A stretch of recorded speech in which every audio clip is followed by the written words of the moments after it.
साथियों, लगातार सवाल पूछे जा रहे हैं और लगातार हमारे द्वारा सवालों के जवाब दिए जा रहे हैं। सवाल कमेंट बॉक्स में पूछना होगा, अगले वीडियो में उनके जवाब दिए जाएंगे। अभी सिलसिलेवार क्रमबद्ध तरीके से आपके जो सवाल है उन सवालों के जवाब देने का प्रयास कर रहा हूँ। पहला सवाल है अजित मकवाना, न्याय किस आधार पर करना चाहिए आपके अनुसार? सबसे पहले तो ये जो सवाल है ये बगैर किसी संदर्भ के आधार पर सवाल पूछा गया है। अगर कोई घटना होती, उस घटना के आधार पर कोई चीज न्याय है अन्याय है, अगर ये पूछा जाता तो ज़्यादा बेहतर होता, जवाब देना आसान होता। न्याय किस आधार पर करना चाहिए आपके अनुसार बहुत संक्षिप्त सवाल पूछा गया है। तो ये कहा जा सकता है न्याय के जो सिद्धांत है उनके अनुसार न्याय किया जाना चाहिए। जैसे फॉर एग्जाम्पल, जो बाबा साहब आम्बेडकर ने एक जगह लिखा हुआ है कि अगर जो असमानता के शिकार लोग हैं, अगर उनको समान माना जाता है तो असमानता बरकरार रहेगी या असमानता बरकरार रखने का षड्यंत्र होगा। इसलिए असमान लोगों को समान नहीं माना जा सकता, असमान लोगों को असमान मानकर उनके स्थिति के आधार पर उनके साथ न्याय किया जाना चाहिए। तो इसका मतलब ये है कि अगर शेड्यूल कास्ट के लोग हैं उनकी सामाजिक स्थिति क्या है, शेड्यूल ट्राइब के लोग हैं उनकी सामाजिक स्थिति क्या है, शेड्यूल ट्राइब के लोग हैं उनकी सामाजिक स्थिति क्या है, इन बातों को ध्यान में रखते हुए न्याय किया जाना चाहिए।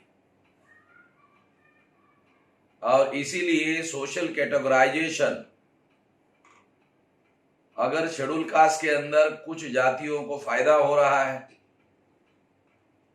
या कुछ जातियां ही आरक्षण का फायदा लेने के लिए सक्षम हो गई है और कुछ जातियां पिछड़ रही है, तो न्याय के सिद्धांत के अनुसार कैटेगराइजेशन करना चाहिए और कैटेगराइजेशन के अनुसार संख्या की गिनती होनी चाहिए और गिनती के आधार पर उन लोगों को न्याय करना चाहिए। ये सिद्धांत भी सामाजिक स्थिति को ध्यान में रखते हुए किया हुआ न्याय होगा, ऐसा माना जा सकता है। तो इसका मतलब है समूह सापेक्ष का सिद्धांत न्याय करने के लिए रिजर्वेशन के संदर्भ में जरूरी होगा। मैं ये संदर्भ में कह रहा हूं और हर चीज का संदर्भ होता है, उस संदर्भ को ध्यान में रखते हुए न्याय किया जाना चाहिए। चंद्रकांत नागावकर, संविधान ने दिए हक अधिकार का हनन हो रहा है तो हक अधिकार वापस पाने के लिए आंदोलन करते हैं तो पुलिस प्रशासन एप्लीकेबल एक्ट अनुसार कार्रवाई करने का नोटिस देते हैं या फिर कभी कार्रवाई करती है, तो क्या यह कार्रवाई संविधान विरोधी है या हो सकती है? निश्चित रूप से संविधान विरोधी है और संविधान के दायरे में अपने हक और अधिकार हासिल करने के लिए आंदोलन करने का अधिकार बरकरार है। और अगर पुलिस इस तरह का कोई नोटिस देते हैं तो हमें भी उनको लिख कर देना चाहिए कि संविधान के आर्टिकल 19 के तहत हमें भी आंदोलन करने का अधिकार है और ये आंदोलन हम करेंगे। आपको लगता है कि हमें जेल में लेके जाना चाहिए तो हम जेल में जाने के लिए तैयार है। ऐसा हमेशा तैयार रहना चाहिए। सही सिद्धांत के लिए लोगों को जेल में जाने के लिए भी तैयार रहना चाहिए। सरकार किसी सरकारी विभाग के लिए जब कानून बनाती है पर अधिसूचना निकालती नहीं, तो क्या उस कानून की अधिसूचना निकाले बगैर संबंधित सरकारी विभाग जीआर जारी कर सकता है? कृपया मार्गदर्शन करें। विधानसभा में यदि कोई कानून पास होता है तो वो कानून पास होने मात्र से कानून अमल में नहीं लाया जाता।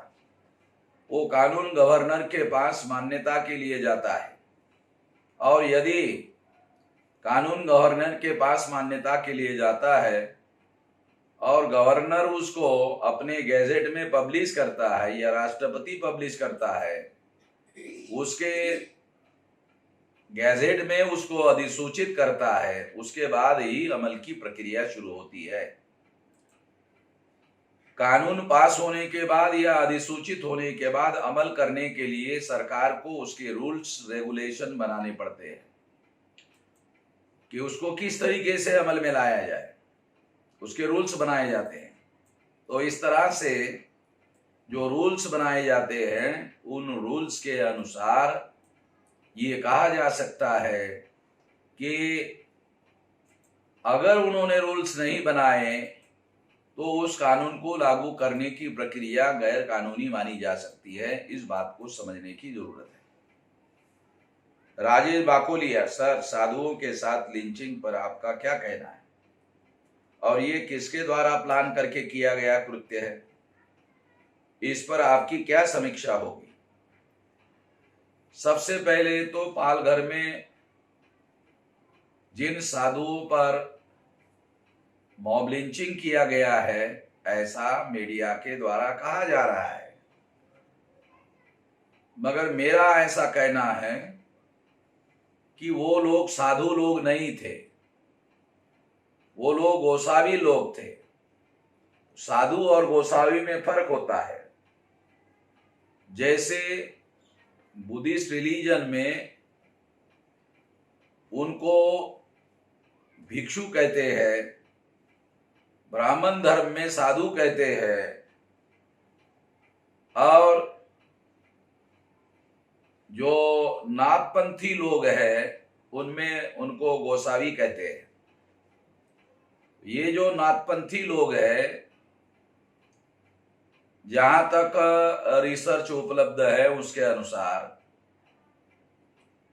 संभवतः ये गोरखनाथ से चला हुआ पंथ है। गोरखनाथ तंत्रयानी आचार्य थे, और तंत्रयान ये बुद्धिज्म की शाखा है। हीनयान, महायान, वज्रयान, तंत्रयान। तो गोरखपुर का जो भौगोलिक एरिया है, अगर सही तरीके से जाना जाए तो बुद्ध का विचरण करने का, घूमने फिरने का और ज्यादा बड़े पैमाने पर उस इलाके में रहने का भौगोलिक क्षेत्र है। तो उस इलाके के अंदर ये गोरखपुर आता है। गोरखनाथ के नाम पर ये गोरखपुर शब्द पड़ा हुआ है, शहर का नाम पड़ा हुआ है। तो गोरखनाथ के जो लोग हैं वो उनको गोसावी वगैरह कहते हैं। तो ये नॉन ब्राह्मण रिलीजन को मानने वाले लोग हैं।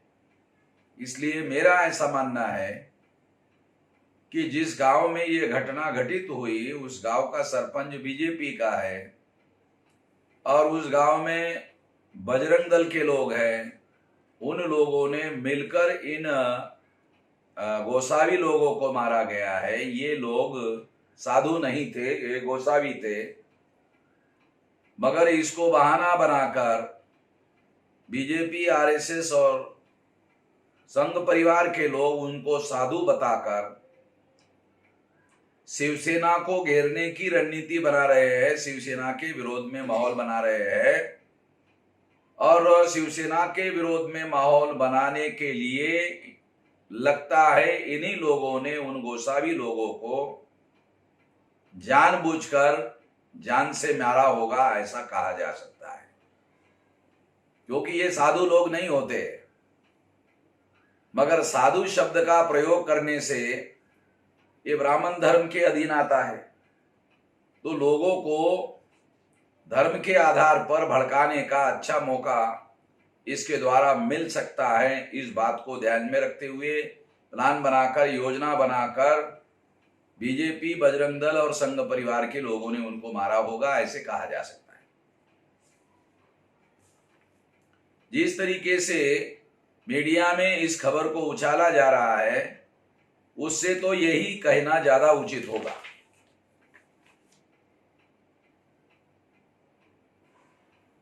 सिकंदर भारती, सर, बुद्ध के समय में अशोक सम्राट ने 60,000 ब्राह्मण बौद्ध भिक्षुओं को किस आधार पर संघ से बाहर निकाल दिया? क्योंकि संघ से बाहर निकालने का अधिकार तो केवल बौद्ध भिक्षुओं का था, अशोक का नहीं। इसको क्लियर कीजिए। भिक्षुओं को संघ से निकालने का अधिकार स्वाभाविक रूप से भिक्षु संघ का था, मगर सम्राट अशोक बौद्ध होने की वजह से और बौद्ध धर्म का सबसे बड़ा प्रचारक होने की वजह से भिक्षु संघ में भी उसका बहुत बड़ा अधिकार प्रस्तापित हो गया था। और भिक्षुओं की संगति को जो बुलाया गया था, बुद्धिस्ट लिटरेचर में जो गड़बड़ी हो रही थी, मिलावट हो रही थी, उसको रोकने के लिए संगति बुलाई गई थी और अशोका के कहने पर ही बुलाई गई थी और इसमें अशोका की पहल थी। इस वजह से अशोका ने ये काम किया था। दूसरी बात, भिक्षु संघ को राजाश्रय भी प्राप्त था, वो अशोका का राजाश्रय था। यानी भिक्षु संघ केवल भिक्षु संघ नहीं था, उसको उस राज्य का राजधर्म भी घोषित किया गया था। इस आधार पर अशोका के पास ऐसे अधिकार था। इस बात को समझने की संदर्भ में जरूरत है। सिकंदर भारती, मैं सिकंदर भारती कुशीनगर के पडरौना से। सर, गण व्यवस्था में सिद्धार्थ की माता कोलीय वंश की थी और पिता शाक्य वंश के थे। यहाँ सिद्धार्थ को या तो माता के गोत्र से चलना चाहिए या तो पिता के गोत्र से। इसलिए सिद्धार्थ गौतम कैसे हो गया? क्योंकि ब्राह्मणी व्यवस्था में गौतम ब्राह्मण होते हैं, जबकि बाबा साहब ने गौतम नहीं लिखा, कांचीराम जी ने गौतम नहीं लिखा। अगर ऐसा किया गया तो इसके पीछे का षड्यंत्र क्या था? गोत्र व्यवस्था ब्राह्मणों की होती है और कुल व्यवस्था मूल निवासियों की होती है। एक तो वर्ण संस्था है जिसमें गोत्र व्यवस्था होती है, और जो गण संस्था है उसमें कुल व्यवस्था होती है। तो कुल व्यवस्था अलग है, गोत्र व्यवस्था अलग है। इसलिए जो आप कह रहे हो वो सिद्धांत यहां लागू नहीं होता। दूसरी बात, ये जो गौतम शब्द आता है जिसमें डबल मात्रा आती है ऊपर, तो पाली भाषा में ये शब्द गौतम है, गौतम नहीं है, गौतम है। और अभी डबल मात्रा लिखी जाती है गौतम। तो ये भी आपके लिखने में उसको उस तरीके से सुधार किया जाना चाहिए, मगर आज प्रचलित शब्द गौतम ज्यादा है।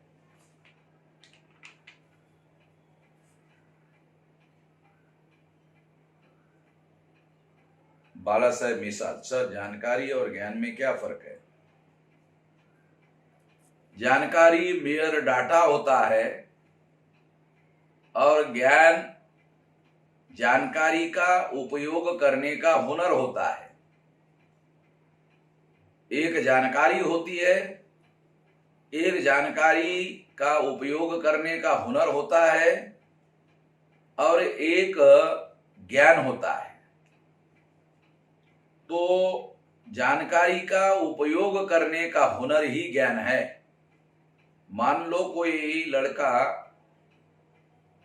बीकॉम हो गया और अकाउंट लिखने के लिए ग्रेजुएट हो गया है, मगर उसको अकाउंट लिखना आएगा ही ऐसे नहीं कहा जा सकता। तो अकाउंट लिखने का हुनर होना चाहिए। तो बीकॉम में जो जानकारी उसको मिली, उस जानकारी का अकाउंट लिखने के दौरान अगर उसके पास हुनर होगा तो उसी हुनर को ज्ञान कहते हैं। टीवी पर इंफॉर्मेशन दी जाती है उसे ही ज्ञान माना जा रहा है। जैसे कि मीडिया में मुसलमान के खिलाफ चर्चा चलाते हैं और लोग बगैर वेरीफाई के उसको ज्ञान मानते हैं। इंफॉर्मेशन और ज्ञान का फर्क समझना जरूरी है।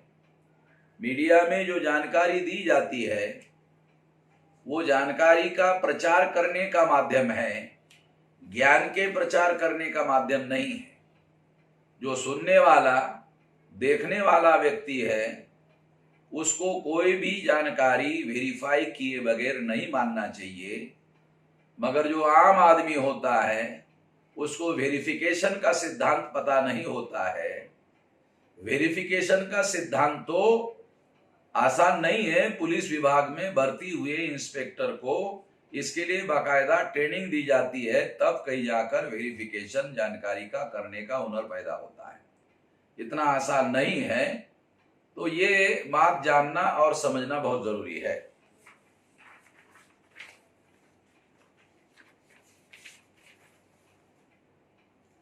सत्येंद्र सेंगर विद्रोही, सर सभी बहुजन नेता समस्या बताते हैं और उसका निदान भी बताते हैं कि सत्ता हाथ में ले लो, सरकार बनाओ, और जब सरकार बनाने का समय आता है तो सभी विपरीत दिशा में भागते हैं, खोखला घमंड दिखाकर भागते हैं। इसके लिए क्या कदम उठाया जाना चाहिए? सत्येंद्र सेंगर जी, आपने सवाल जरूर पूछ लिया है मगर बगैर किसी संदर्भ के सवाल पूछा।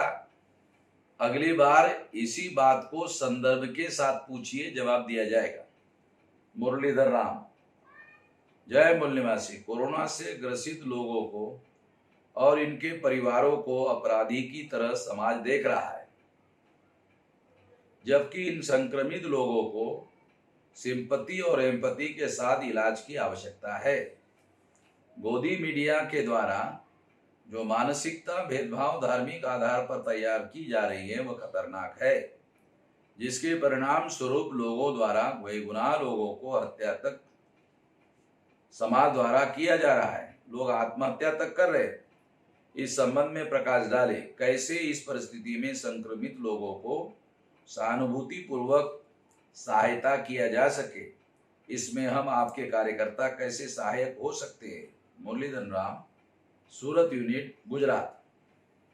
अगर कोई कोरोना से ग्रसित है और आपको बाहर जाने की इजाजत नहीं है तो आप किसी तरह से टेलीफोन से पुलिस विभाग को या गवर्नमेंट के किसी ऑफिशियल को इसकी जानकारी देनी चाहिए, हॉस्पिटल को जानकारी देनी चाहिए।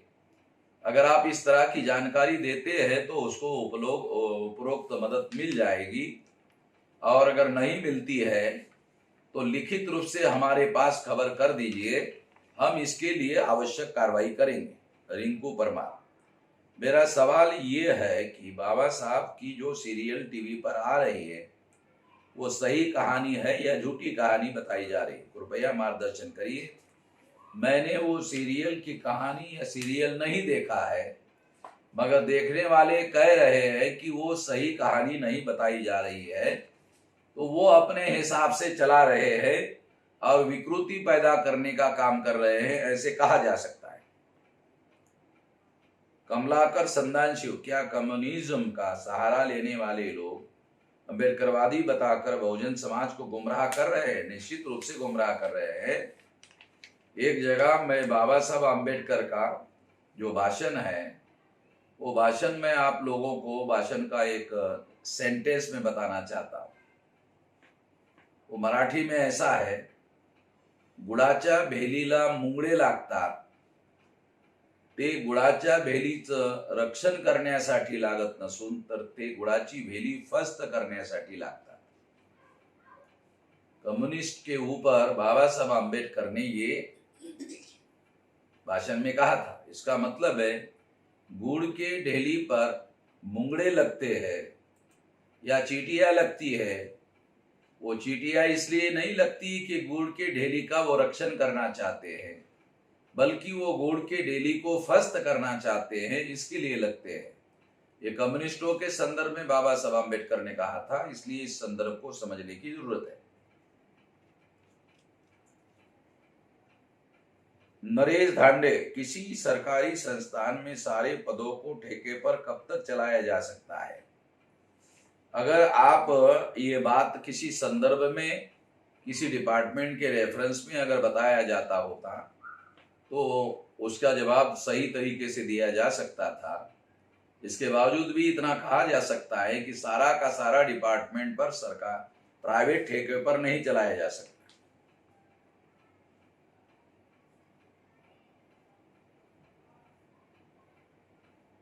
पवन कुमार, सर कुछ लोग सवाल करते हैं कि कृष्ण भगवान मूल निवासी थे या विदेशी। अगर मूल निवासी या विदेशी थे तो कैसे? सबसे पहले तो कृष्ण की दो कहानियां आती है। एक कहानी पुराणों में आती है जिसमें कृष्ण की लड़ाई इंद्र के साथ होती है और कृष्ण इंद्र को परास्त करते हैं। इंद्र ब्राह्मणों की देवता है।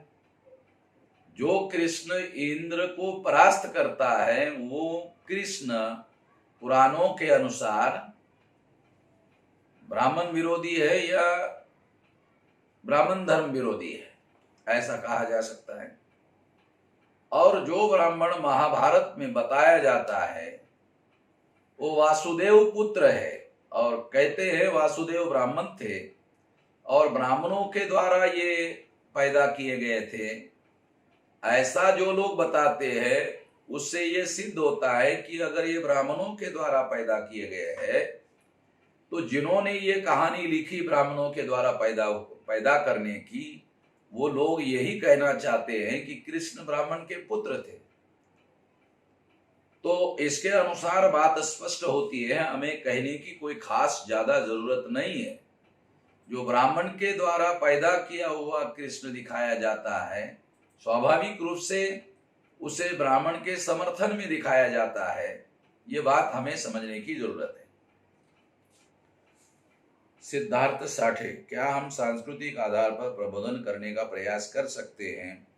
अगर आप किसी संदर्भ में ये बात बताते तो ज्यादा बेहतर था, मगर सांस्कृतिक एक विभाग भी है और बड़ा विभाग है, इसलिए इसका बड़ा कार्यक्रम बनाकर लोगों को जागृत किया जा सकता है।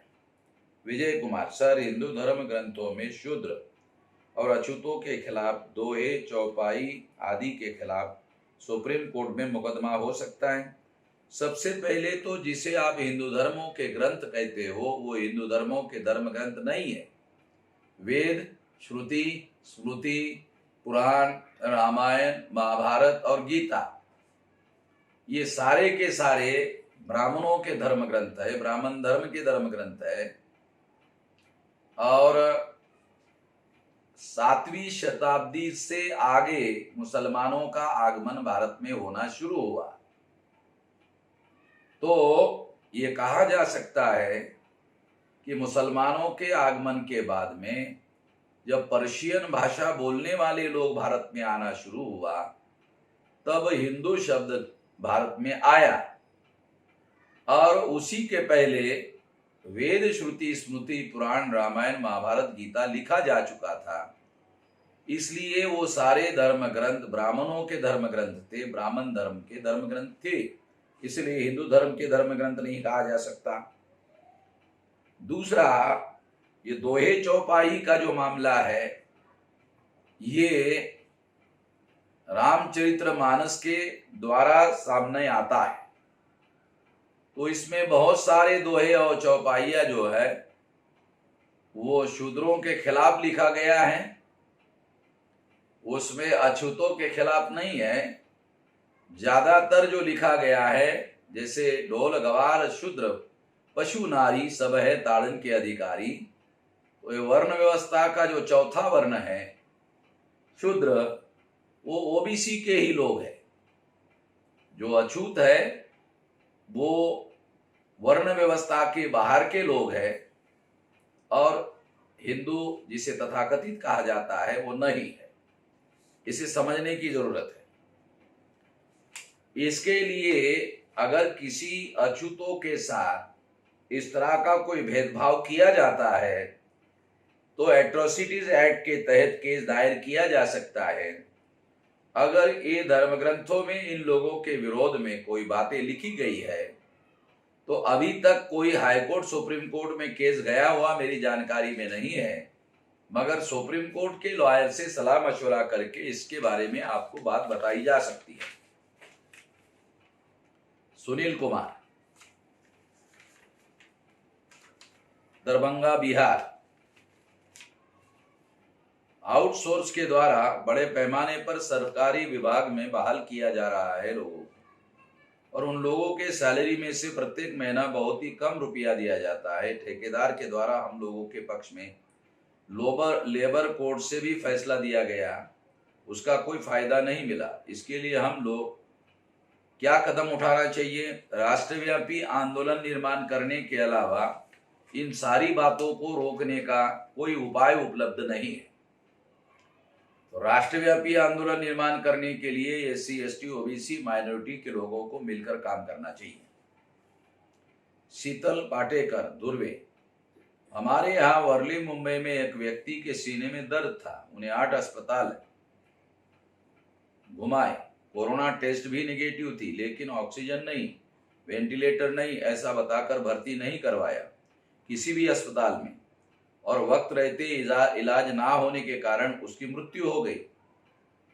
मतलब कोरोना के मरीजों को प्राधान्य, काफी अस्पतालों में तो कोरोना का एक भी मरीज नहीं है, तो बाकियों का क्या? हम क्या कर सकते हैं? सारा डाटा लिखकर हमारे पास भेजिए, और जिन हॉस्पिटल में उनको भर्ती नहीं किया गया है उसका सारा डाटा लिखकर भेजिए, उनका मृत्यु का मेडिकल सर्टिफिकेट भेजिए, हम लोग अगली कार्रवाई करेंगे। अनिल, सौराष्ट्रीय। सर, पुलिस प्रशासन यदि आम लोगों के प्रति तानाशाही रवैया रखता है तो ऐसे में क्या कदम उठाए जा सकते हैं? पुलिस लोगों को हालात के मुताबिक तर्कसंगत व्यवहार करना चाहिए और सहानुभूति पूर्वक ऐसे परिस्थिति में जनता को साथ सहयोग करना चाहिए, मदद करना चाहिए, और जहां बाहर निकलने की जरूरत नहीं है वहां लोगों को निकलना भी नहीं चाहिए, क्योंकि सोशल डिस्टेंसिंग के द्वारा ही इस बीमारी को फैलने से रोका जा सकता है। अभी इसकी कोई दवा उपलब्ध नहीं है, इसलिए सोशल डिस्टेंसिंग से कम्युनिटी ट्रांसमिशन उसको रोका जा सकता है, नहीं तो ये बहुत भयंकर महामारी में रूपांतरित होगा। सोशल डिस्टेंसिंग की वजह से भारत में अभी ये महामारी नहीं बनी है जितनी महामारी अमेरिका में और यूरोप में बन चुकी है। सुरेश खंडेलवाल, महाराष्ट्र के पालघर गांव में शक के दायरे में साधुओं की हत्या हो जाती है और जबलपुर में एक किसान की हत्या हो जाती है पुलिस के द्वारा। सरकार किसानों को अन्नदाता कहती है, साधु विकारी की हत्या प्रशासन के संगठनों के लोग आवाज उठाते हैं और किसान के लिए बोलता तक नहीं है। यह बात क्यों है? संगठित लोगों के साथ ही न्याय किया जाता है, जो असंगठित लोग होते हैं उनके साथ न्याय नहीं होता है। ये बात हम लोगों को समझने की जरूरत है। इसलिए किसानों को भी संगठित करने की जरूरत है ताकि उनके साथ न्याय हो सके।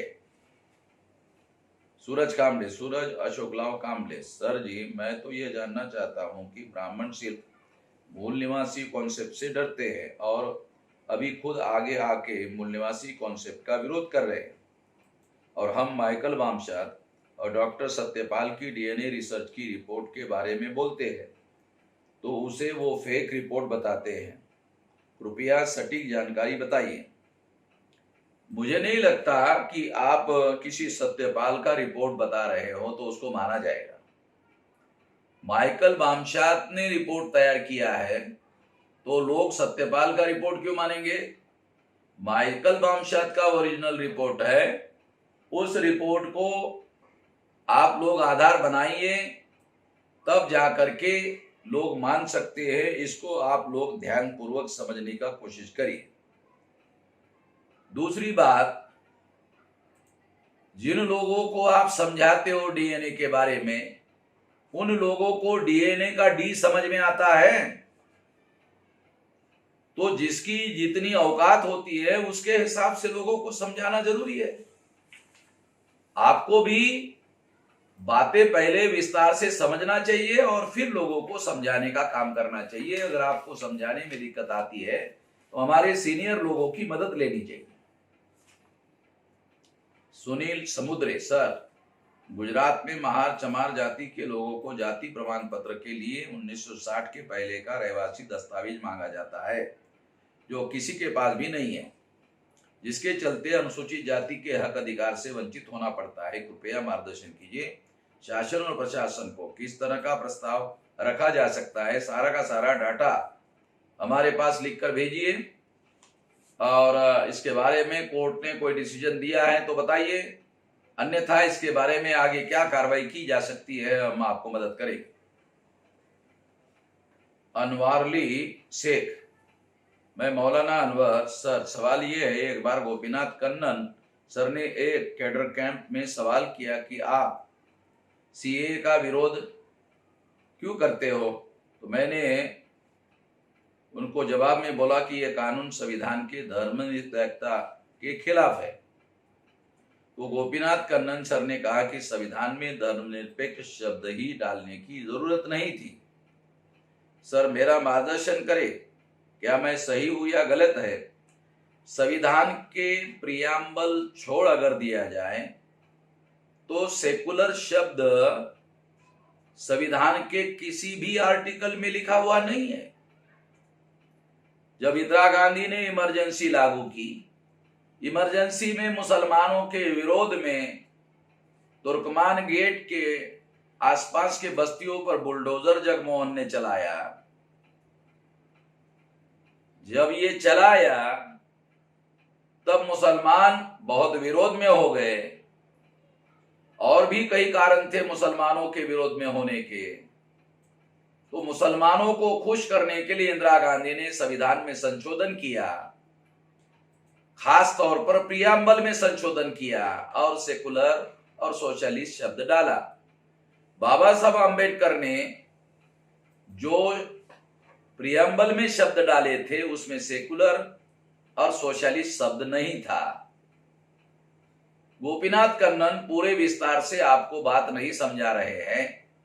गोपीनाथ कन्नन आईएएस इस्तीफा देने वाले व्यक्ति है, सही है, मगर हो सकता है उनके पास भी पूरी तरह से जानकारी ना हो, इसलिए मैं थोड़ा बैकग्राउंड के साथ आपको जानकारी दे रहा हूं, बात को समझने की जरूरत है। संविधान में आर्टिकल 14 है, 14, जिसमें लिखा हुआ है इक्वेलिटी बिफोर लॉ, और आर्टिकल 16 में लिखा हुआ है वर्ण, जाति, रंग, प्लेस ऑफ बर्थ, इसके आधार पर किसी भी नागरिक के साथ भेदभाव नहीं किया जाएगा। ये दो आर्टिकल सेकुलर शब्द लिखे बगैर भारत के संविधान को सेकुलर एस्टैब्लिश करते हैं, इसलिए इसमें सेकुलर शब्द डालने की जरूरत नहीं थी। इंदिरा गांधी ने मुसलमानों को बेवकूफ बनाने के लिए ऐसा किया था, इस बात को समझने की जरूरत है। विकास यादव, जय मूल्यवासी साहब, कुछ महिलाएं किसी को सर्दी या ताप खोखला है, क्या ऐसा सर्वे कर रहे थे या नहीं? बताया तो घर के मुखिया का नाम पूछा और घर में कितने लोग हैं, घर नंबर क्या है, पूछ रहे थे। इस पर मार्गदर्शन करिए। ऐसे लोगों से सावधान रहना चाहिए। हो सकता है कि छुप छुप के सरकार ने कुछ लोगों को काम पर लगाया हुआ। अभी कोरोना के महामारी में ऐसे लोगों से सावधान रहने की जरूरत है। फिर भी अगर किसी को खांसी है तो केवल बीमारी के बारे में ही जानकारी देनी चाहिए। घर का मुखिया कौन है या है वो बताने की जरूरत नहीं है। बोधी सागर सोनोने, सर, कोरोना से लॉकडाउन के दौरान मूल्यवासी लोग भूखे मर रहे हैं, फिर सरकार कुछ नहीं कर रही है, ऐसे हालात में राष्ट्रपति चुप क्यों है? राष्ट्रपति के पास किसी प्रकार का कोई एग्जीक्यूटिव पावर नहीं होता है। राष्ट्रपति के पास एग्जीक्यूटिव पावर ना होने के बावजूद भी अगर वो कोरोना के संबंध में जनता को परेशानी हो रही है, उसके लिए बयान देकर मदद कर सकते हैं, मगर वो ऐसा कोई बयान देते हुए दिख नहीं रहे हैं। जो भूखे मरने वाले लोग हैं उनकी जानकारी हमारे पास दीजिए, हम अगली कार्रवाई करते हैं। प्रदीप कुमार दास, जय मूल्यवासी सर, कोरोना लॉकडाउन के दौरान रेलवे के पैसेंजर एक्सप्रेस ट्रेनों को रेलवे द्वारा रद्द किया गया और रेलवे की तरफ से ये कहा जा रहा है कि रेलवे घाटे में चली गई। ये घाटे वाली बात कहाँ तक सही है? जबकि मेरी जानकारी के अनुसार रेलवे की आय केवल मालगाड़ियों पर निर्भर करती है। मालगाड़ी ही रेल की असली धड़कन है। पैसेंजर एक्सप्रेस गाड़ियों से मिलने वाले पैसों से तो उसका डीजल का खर्चा भी नहीं निकलता है। और इस लॉकडाउन के दौरान सामान्य परिस्थितियों से भी 3 गुना ज्यादा मालगाड़ियां चलाई गई है। इससे जुड़ी कोई जानकारी है तो कृपया मार्गदर्शन करें, जिससे लोगों को सच्चाई मालूम हो सके। बात सही है, जो पैसेंजर ट्रेनें हैं उसके द्वारा कोई प्रॉफिट मिलता हुआ आमतौर पे दिखाई नहीं देता है। मालगाड़ियों के द्वारा ही प्रॉफिट मिलता है और ऐसे हालात में मालगाड़ियां ज़्यादा चलाई जा रही होगी तो स्वाभाविक है उनको ज़्यादा पैसा और ज़्यादा बेनिफिट मिल रहा होगा, क्योंकि पैसेंजर ट्रेनें ही बंद की गई है। अमन कुमार एमपी रेवा से, जय मूल्यवासी सर, सफाई कर्मचारियों की समस्या को दूर करने का रास्ता बताइए। समस्या निम्न है, उपजातियों में ब्राह्मणीकरण का घुसपैठ होना। सुदर्शन वाल्मीकि, तो पहला ये है कि ये जो शेड्यूल कास्ट है ये कोई जाति का नाम नहीं है।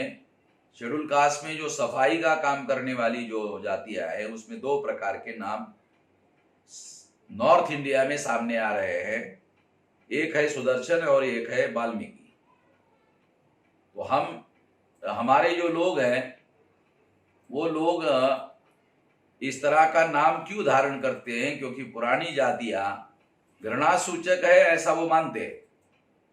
जैसे फॉर एग्जाम्पल नॉर्थ इंडिया में एक जाति भंगी है शेड्यूल कास्ट में।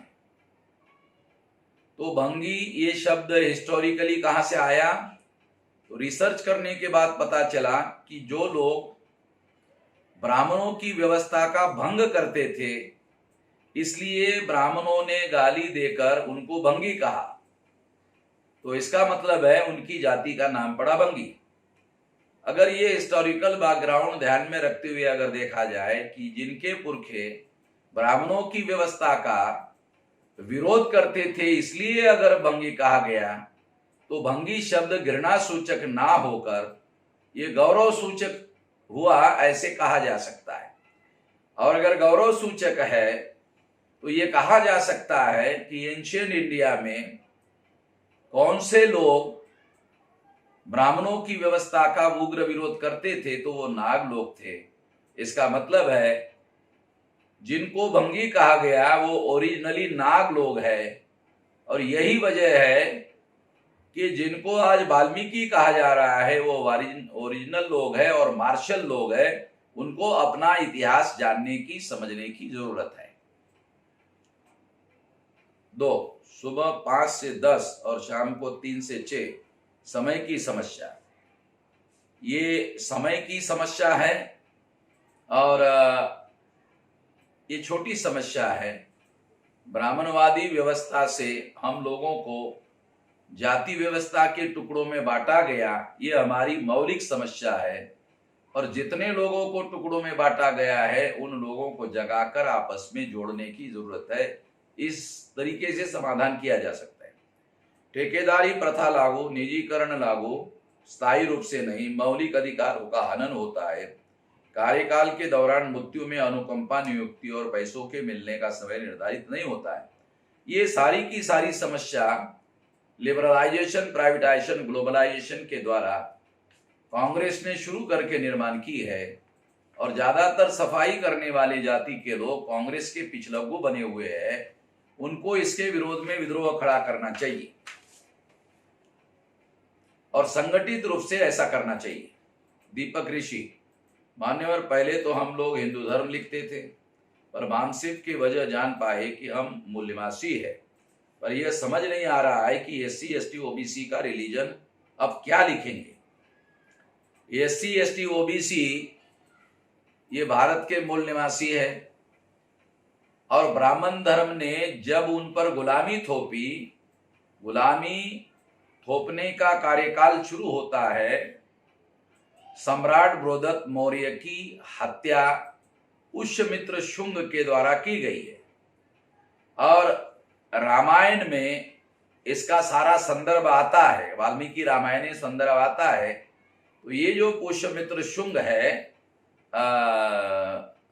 ये ब्राह्मण था, उसने सम्राट बृहदत्त मौर्य की हत्या की और उसी ने आकर अयोध्या में अपना राज स्थापन किया, अपनी राजधानी बनाई, अपनी राजधानी का नाम अयोध्या रखा।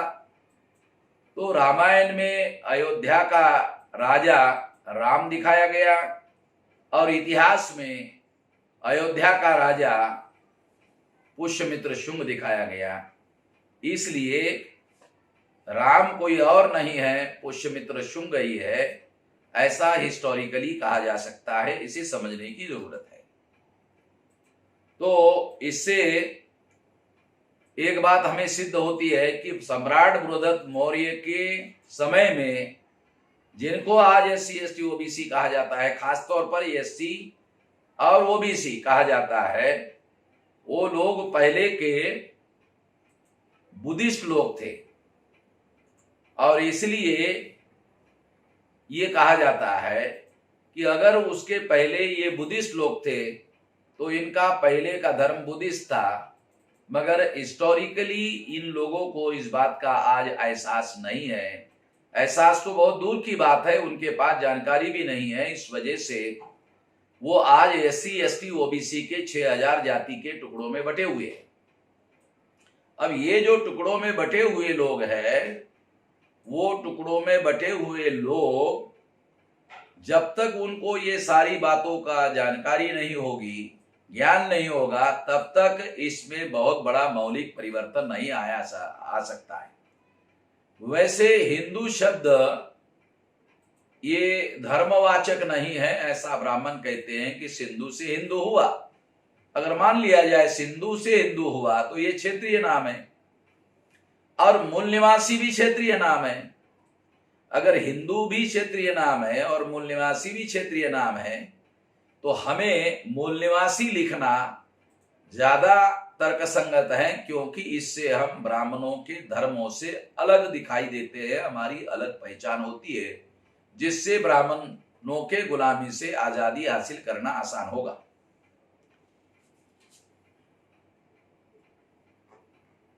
राजेश कुमार, मैं मुंगेर बिहार से राजेश कुमार ये जानना चाहता हूं कि अगर कोई OBC धर्मांतरण करता है तो धर्मांतरण के बाद क्या उसके आरक्षण खत्म हो जाएंगे और उसके वर्तमान सरकारी जॉब पर कोई नकारात्मक असर पड़ सकता है? आपने इसके पहले वीडियो में सिर्फ SC ST के धर्मांतरण एवं उसके आरक्षण संरक्षण के विषय में बताया था। मेरी जिज्ञासा हुई है कि OBC के विषय में भी जानना बहुत जरूरी है। महाशय कृपया मार्गदर्शन करें। जो मंडल कमीशन की 3743 जातियों की लिस्ट है, उस लिस्ट में बुद्धिस्ट लोगों को भी शामिल किया गया है। इसलिए अगर कोई OBC का आदमी बुद्धिस्ट में कन्वर्ट हो जाता है तो उनको ये अधिकार से वंचित होने की जरूरत नहीं होगी। राज सर्वदेव, सवाल नंबर 1, छोटे छोटे लघु उद्योग करने वालों के लिए सरकार कुछ मदद कर सकती है क्या? इसके लिए क्या कर सकते हैं आप? इसके बारे में आपकी समस्या विस्तारित होकर सचिवालय को लिखिए, उसके बाद हम लोग आपको किस तरीके से मदद कर सकते हैं आपको बताएंगे। सर, हम मेडिकल में भी जाते हैं और टैबलेट का पैकेट भी दिखाया तो भी पुलिस मेडिकल में जाने नहीं दे रहा है। क्या यह पुलिस का सलूक अच्छा है? क्या मेडिकल में जाने के लिए टाइम की पाबंदी रहती है? सही तरीके से पुलिस के लोगों को समझाने की जरूरत है। अगर पुलिस को सही तरीके से समझाया गया तो उनको समझ में नहीं आएगा, ऐसा नहीं कहा जा सकता। और पुलिस को भी सहानुभूति पूर्वक इन सारी बातों का विचार करना चाहिए ऐसे हालात में। हंसराज सिंह, महाराष्ट्र पालघर की मॉब लिंचिंग की घटना में कुछ एक समुदाय के लोगों द्वारा इस घटना को हिंदू मुस्लिम रूप देने की कोशिश की जा रही है। ऐसी घटनाओं से भारत के लोगों को कैसे बचना चाहिए, मार्गदर्शन कीजिए। महाराष्ट्र में पालघर में जो घटना घटित हुई वो साधु लोग नहीं थे, वो गोसावी लोग थे और नॉमेडिक टाइप के लोग थे। जिस गांव में यह घटना घटित हुई उस गांव का सरपंच बीजेपी का था और वहाँ बजरंग दल के लोग भी थे। तो उन लोगों ने इन साधुओं को नहीं मारा, बल्कि देखा ये साधु नहीं है बल्कि ये गोसावी है, इस वजह से उनको मारा। इसलिए मैं ऐसा मानता हूं कि बीजेपी और बजरंग दल के लोगों ने जानबूझकर उनको मारा होगा, ऐसे कहा जा सकता है। सारे सवालों के जवाब दिए जा चुके हैं। आप लोगों को कमेंट बॉक्स में सवाल पूछने चाहिए।